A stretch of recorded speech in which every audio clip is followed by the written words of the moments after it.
مشہور آسمانی کتابیں چار ہیں: قرآن، تورات، زبور اور انجیل۔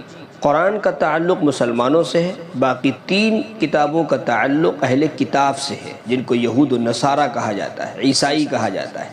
ان میں اصل کتاب تورات ہے، جو حضرت موسیٰ علیہ السلام پر نازل ہوئی۔ پھر حضرت داؤد علیہ السلام کو اللہ نے زبور دی، جو محامد پر یعنی اللہ کی حمد و ثنا پر مشتمل تھی۔ اصل شریعت تورات تھی، زبور اس میں اضافہ تھا، مگر کچھ لوگوں نے تورات کو چھوڑ کر زبور کو لے کر کے وہ بیٹھ گئے۔ زبور میں احکام نہیں ہیں، اس طرح کہ ان کو تورات کے احکام سے چھٹی مل گئی اور تورات کو انہوں نے چھوڑ دیا۔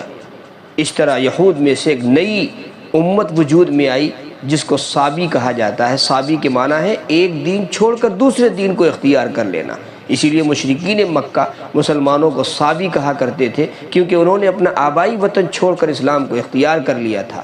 صبات کا وطن، صابیوں کا جو وطن تھا وہ شام اور عراق تھا، مگر اب ان کا وجود باقی نہیں رہا۔ اسی لیے ان کی تعیین میں مفسرین کرام میں بہت اختلاف پایا جاتا ہے۔ پھر جب تورات کی شریعت کے ختم ہونے کا وقت آیا تو بنی اسرائیل میں آخری رسول حضرت عیسیٰ علیہ السلام مبعوث ہوئے اور ان پر انجیل نازل ہوئی، جو تورات کا تتمہ تھی۔ اس میں تورات کے بعض احکام کو بدلا گیا۔ پھر تقریباً 600 سال کے بعد ہمارے نبی حضرت محمد مصطفیٰ صلی اللہ علیہ وسلم مبعوث ہوئے اور آپ پر قرآن مجید نازل ہوا۔ پھر تورات کی شریعت موقوف ہو گئی اور شریعت اسلامیہ کا دور شروع ہو گیا۔ غرض ان تینوں کتابوں کے ماننے اور شریعت تورات کی پیروی کرنے پر نجات موقوف تھی، جبکہ وہ شریعت باقی تھی۔ مگر جب وہ شریعت موقوف ہو گئی اور اس کی جگہ دوسری شریعت آ گئی تو اب جو اسلام کی شریعت کی پیروی کرے گا اسی کی نجات ہوگی، اس کے علاوہ کسی کی بھی نجات نہیں ہو سکتی ہے۔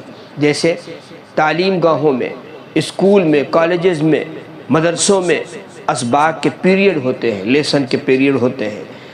جب ایک استاذ کا پیریڈ ختم ہو جاتا ہے، دوسرے استاذ کا پیریڈ شروع ہو جاتا ہے، تو دوسرے استاذ سے پڑھنا ضروری ہوتا ہے۔ اگر اب بھی طلباء پہلے استاذ کو پکڑے رہیں تو ظاہر سی بات ہے یہ نظام میں اختلاف ہوگا۔ بس یہ خیال قطعاً غلط ہے کہ قیامت تک سب دین ایک ساتھ برحق ہیں، کسی بھی مذہب کو ماننے والے اس کے مطابق نیک کام کرنے والے ناجی ہوں گے، بلکہ مختلف زمانوں میں جو مذاہب برحق تھے ان پر عمل کرنے سے نجات ہوگی۔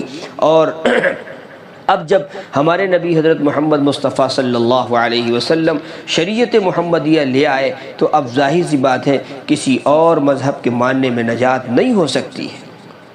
پھر جب اللہ تعالیٰ نے حضرت موسیٰ علیہ السلام کو تورات عنایت فرمائی تو بنی اسرائیل سے پختہ قول و قرار لیا تھا، عہد لیا تھا، وعدہ لیا تھا کہ وہ اللہ کی کتاب پر مضبوطی سے عمل کریں گے۔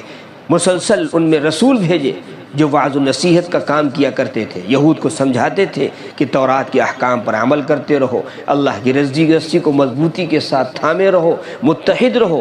ان انبیاء پر وحی آتی تھی، ان کے ذریعے تورات کے احکام میں کچھ تبدیلیاں بھی کی جاتی تھیں۔ جب تورات کے کسی حکم میں کوئی ایسی تبدیلی کی جاتی جو یہودیوں کو پسند نہیں آتی تو وہ اندھے بہرے ہو کر کے بعض نبیوں کو جھٹلا دیا کرتے تھے، بعض نبیوں کو وہ قتل کر دیا کرتے تھے، بعض نبیوں کو وہ قید کر دیا کرتے تھے، اور ان کا خیال تھا کہ ہم ایسا کرتے رہیں گے، ہماری کوئی پکڑ نہیں ہوگی۔ جب صورتحال بہت زیادہ ناگفتہ بے ہو گئی اور ان کی یہ بے راہ روی بہت زیادہ آگے بڑھ گئی تو اللہ تعالیٰ نے ان پر بابل کے بادشاہ بخت نصر کو مسلط کر دیا۔ اس نے قدس کی بیت المقدس کی اینٹ سے اینٹ بجا دی، 70,000 یہودیوں کو قید کر کے بابل لے گیا، ان کو غلام بادیاں بنا دیا۔ وہاں وہ تقریباً 1 صدی تک غلامی کی ذلت و رسوائی برداشت کرتے رہے۔ کہتے ہیں کہ اسی غلامی کے زمانے میں حضرت عزیر علیہ السلام مبعوث ہوئے ہیں۔ جب یہود کو ہوش آیا تو انہوں نے اپنی حرکتوں سے توبہ کی، اصلاح حال کی طرف متوجہ ہوئے، اللہ سے توبہ جب کی ہے تو اللہ تعالیٰ نے ان کی توبہ قبول کر لی۔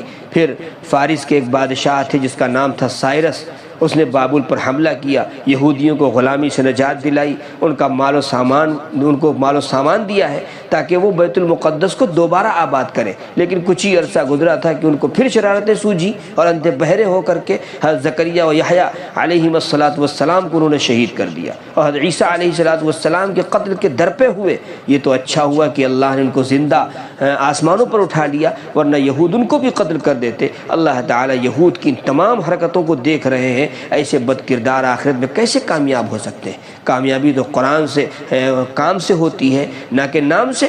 وہ خام خیالی میں مبتلا ہیں کہ ہم انبیاء کی اولاد ہیں۔ نوح علیہ السلام کا بیٹا نبی کی اولاد ہوتے ہوئے بھی غرقاب ہو گیا، اور یہ بھی ان کی خام خیالی ہے کہ ہم اللہ کے بیٹے ہیں، ان کے چہیتے ہیں، اس لیے ہم ضرور بخشے جائیں گے۔ اللہ کا کوئی بیٹا نہیں، اولاد ہونا اور اس کے لیے عیب ہے، اور وہ عیب سے پاک ہے۔ ان کو محبت قوموں سے اور نسلوں سے نہیں بلکہ ایمان اور عمل صالح نیک عمل سے ہے۔ اسی کو قرآن نے کہا ہے لَقَدْ أَخَذْنَا مِيثَاقَ بَنِي إِسْرَائِيلَ وَأَرْسَلْنَا إِلَيْهِمْ رُسُلًا كُلَّمَا جَاءَهُمْ رَسُولٌ بِمَا لَا تَهْوَىٰ أَنفُسُهُمْ فَرِيقًا كَذَّبُوا وَفَرِيقًا يَقْتُلُونَ وَحَسِبُوا أَلَّا تَكُونَ فِتْنَةً فَعَمُوا وَصَمُّوا ثُمَّ تَابَ اللَّهُ عَلَيْهِمْ ثُمَّ عَمُوا وَصَمُّوا كَثِيرٌ مِّنْهُمْ وَاللَّهُ بَصِيرٌ بِمَا يَعْمَلُونَ۔ بخدا واقعہ یہ ہے کہ ہم نے بنی اسرائیل سے پختہ قول و قرار لیا اور ان کی طرف رسول بھیجے۔ جب بھی ان کے پاس کوئی رسول ایسا حکم لے کر آتا جو ان کے دلوں کو نہیں بھایا تو انہوں نے کچھ رسولوں کو جھٹلا دیا اور کچھ رسولوں کو انہوں نے قتل کر دیا، اور انہوں نے یہ خیال کیا کہ کوئی پکڑ نہیں ہوگی۔ وَحَسِبُوا أَلَّا تَكُونَ فِتْنَةً، کوئی پکڑ نہیں ہوگی، چنانچہ وہ اندھے ہو گئے اور جو کرنا تھا کر گزرے۔ پھر اللہ تعالیٰ ان کی طرف متوجہ ہوئے، یعنی ان کو معاف کر دیا، ان کو غلامی سے نجات دی۔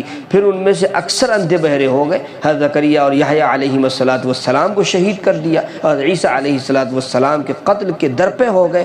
اللہ تعالیٰ خوب دیکھ رہے ہیں، اور وہ جو کچھ کر رہے ہیں، جو کچھ یہ کر رہے ہیں، اللہ تعالیٰ اس سے خوب واقف ہے۔